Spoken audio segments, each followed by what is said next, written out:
بسم اللہ الرحمن الرحیم۔ اللہم صلی علی سیدنا و مولانا محمد معدن الجود والکرم وعلیہ وبارک وسلم۔ آج کا عنوان ہے حضرت خواجہ معین الدین چشتی اجمیری رحمۃ اللہ علیہ۔ بسم اللہ الرحمن الرحیم۔ خواجہ معین الدین چشتی اجمیری رحمۃ اللہ علیہ کی دینی خدمات۔ سرزمین ہند میں جہاں عرصہ دراز سے کفر و شرک کا دورہ تھا اور ظلم و جور کی فضا قائم تھی اور لوگ اخلاق و کردار کی پستی کا شکار تھے، اس خطے کے لوگوں کو نور ہدایت سے روشناس کروانے، ظلم و ستم سے نجات دلانے اور لوگوں کے عقائد و اعمال کی اصلاح کرنے والے بزرگان دین میں حضرت خواجہ معین الدین سید حسن چشتی اجمیری علیہ رحمۃ اللہ القوی کا اسم گرامی بہت نمایاں ہے۔ آپ رحمۃ اللہ تعالی علیہ کی ولادت 537 ہجری کے مطابق 1142 عیسوی کو سجستان یا سیستان کے علاقے سنجر میں ایک پاکیزہ اور علمی گھرانے میں ہوئی۔ کتاب کا اقتباس ہے الانوار صفحہ 345۔ آپ کا اسم گرامی حسن ہے اور آپ نجیب الطرفین ہیں، سید ہیں۔ آپ رحمۃ اللہ علیہ تعالیٰ کے مشہور القابات میں معین الدین، غریب نواز، سلطان الہند اور عطائے رسول شامل ہیں۔ کتاب کا حوالہ ہے معین الدین ہند حضرت خواجہ معین الدین اجمیری صفحہ 18۔ حصول علم کے لیے آپ رحمۃ اللہ علیہ نے شام، بغداد، کرمان وغیرہ کا سفر اختیار فرمایا، نیز کثیر بزرگان دین سے اقتباس فیض حاصل کیا، جن میں آپ کے پیر و مرشد حضرت خواجہ عثمان ہارونی اور پیر و مرشد حضرت حضور غوث اعظم شیخ عبدالقادر جیلانی رحمۃ اللہ تعالی علیہ کے اسماء قابل ذکر ہیں۔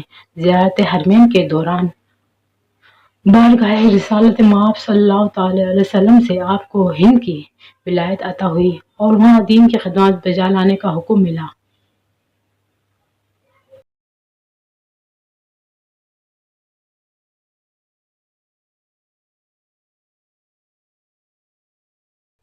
سفر ہند۔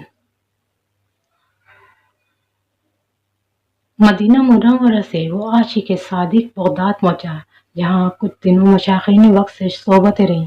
پھر 586 ہجری 1190 عیسوی کو بقصد اجمیر بغداد سے عازم سفر ہوا۔ دوران سفر چشت، خرقان، جہنہ، کرمان، استراباد، بخارا، تبریز، اصفہان، براز، سبزوار ہوتا ہوا بلخ پہنچا، جہاں کچھ ایام شیخ احمد خضیرہ کے یہاں قیام کیا۔ پھر بلخ سے روانہ ہو کر سمرقند روانہ ہوتا ہوا غزنین پہنچا، جہاں شمس العارفین عبدالواحد سے ملاقات کی اور کچھ دنوں روحانی صحبت گرم رہی۔ پھر اپنے قرآنی قافلے کے ساتھ لاہور پہنچا۔ حضرت ابو الحسن علی بن عثمان حجویری رحمۃ اللہ علیہ المعروف داتا گنج بخش علیہ رحمہ کے مزار اقدس پر حاضری دی اور روحانی فیوز سے مالا مال ہوا۔ جب روانہ ہونے لگے تو مزار مبارک پر یہ شعر پڑھا: گنج بخش فیض عالم مظہر نور خدا، نا کساں رائے پیر کامل کاملہ راہ رہنما۔ کرامات خواجہ ہند الولی۔ دوران قیام بغداد ایک دن خواجہ غریب نواز رضی اللہ تعالیٰ عنہ، شیخ وحید الدین، شیخ شہاب الدین سہروردی اور خواجہ بختیار کاکی رضی اللہ تعالیٰ عنہ کی ایک مجلس میں تھے۔ انبیاء علیہ السلام کا ذکر خیر ہو رہا تھا کہ سامنے سے ایک 12 سال کا لڑکا ہاتھ میں ایک پیالہ لیے جا رہا تھا۔ دوسری کتابوں میں تیر و کمان کا ذکر ہے۔ جب بزرگوں کی نگاہیں اس پر پڑی تو حضرت خواجہ نے فرمایا: یہ لڑکا ایک دن دہلی کا بادشاہ بنے گا۔ چنانچہ یہی وہ لڑکا شمس الدین التمش کے نام سے دہلی کا بادشاہ گزرا۔ زیارت کعبہ۔ حضرت قطب الدین مختاری کاکی علیہ رحمہ کا بیان ہے کہ حضرت خواجہ ہر سال زیارت کعبہ کے لیے بے قوت روحانی اجمیر سے تشریف لے جاتے تھے۔ جب کام پایہ تکمیل کو پہنچا تو آپ کا یہ معمول تھا کہ آپ ہر شخص بعد نماز شام کعبہ شریف تشریف لے جایا کرتے اور نماز فجر اجمیر میں ادا فرماتے تھے۔ رہوانوں کا طائف ہونا۔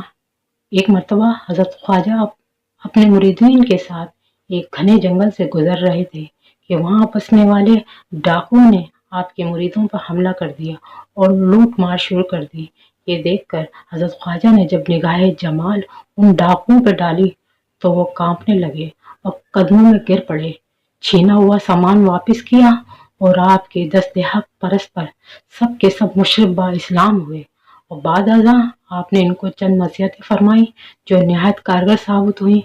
سب نے رہزنی سے توبہ کی اور پوری عمر دین حق پر کاربند رہے اور سچائی کا دامن کبھی بھی اپنے ہاتھ سے نہیں چھوڑا۔ مقتول زندہ ہو گیا۔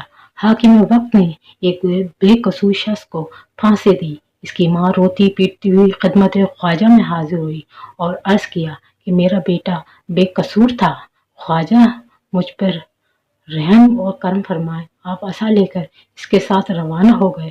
مقتول کے پاس پہنچ کر عصا سے اس کی طرف اشارہ کیا اور فرمایا اگر تو بے گناہ قتل کیا گیا ہے تو خدا کے حکم سے زندہ ہو جا، اور داڑھ سے نیچے اترا۔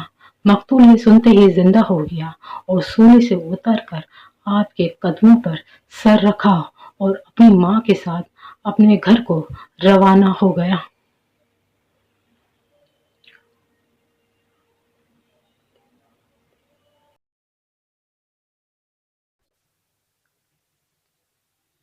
بت پرستوں کا تائب ہونا۔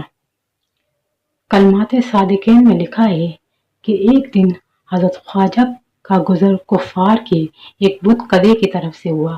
اس وقت 7 کافر بت پرستی میں مشغول تھے۔ آپ کا جمال جہاں آرا دیکھتے ہی بے بس ہو گئے اور قدموں میں آ کر گر گئے، فوراً توبہ کی اور مشرف با اسلام ہو گئے۔ آپ نے ان میں سے ایک کا نام حمید الدین رکھا، چنانچہ شیخ حمید الدین دہلوی ان 7 حضرات میں سے ایک ہیں جنہوں نے شہرت پائی۔ آتش پرستوں کا قبول اسلام۔ ایک روز حضرت خواجہ غریب نواز صحرا سے گزرے۔ وہاں آتش پرستوں کا ایک گروہ آگ کی پرستی میں مشغول تھا۔ یہ لوگ اس قدرت ریاضت و مجاہدات کرتے تھے کہ 6 مہینے تک دانی پانی زبان پر نہیں رکھتے تھے۔ سرکار خواجہ نے ان لوگوں سے آتش پرستی کے بارے میں دریافت کیا تو انہوں نے جواب دیا کہ ہم لوگ آگ کو اس لیے پوجتے ہیں کہ دوزخ میں یہ آگ ہمیں تکلیف نہ پہنچائے۔ آپ نے فرمایا دوزخ سے بچنے کا طریقہ یہ نہیں بلکہ نار دوزخ سے بچنے کے لیے خالق نار کی پوجا کرو، پھر یہ آگ تمہیں کوئی نقصان نہیں پہنچائے گی۔ تم لوگ اتنے دنوں سے آگ کی پوجا کرتے ہو، ذرا اس میں اپنا ہاتھ ڈال کے دکھاؤ۔ ان لوگوں نے جواب دیا آگ کا کام جلانا ہے، ہمارا ہاتھ تو جل جائے گا، لیکن اس بات کا کیا ثبوت ہے کہ حق پرستوں کو آگ نہ جلائے گی؟ حضرت خواجہ نے فرمایا دیکھو ہم خدا کے پرستار ہیں، یہ آگ ہمارے جسموں کو دور کی بات ہماری جوتی کو بھی نہیں جلا سکتی۔ یہ فرما کر آپ نے اپنی ایک جوتی آگ میں ڈال دی۔ بہت دیر تک وہ آگ میں رہی مگر اس پر آگ کا ذرا سا بھی اثر نہ ہوا۔ یہ دیکھ کر سب مسلمان ہو گئے۔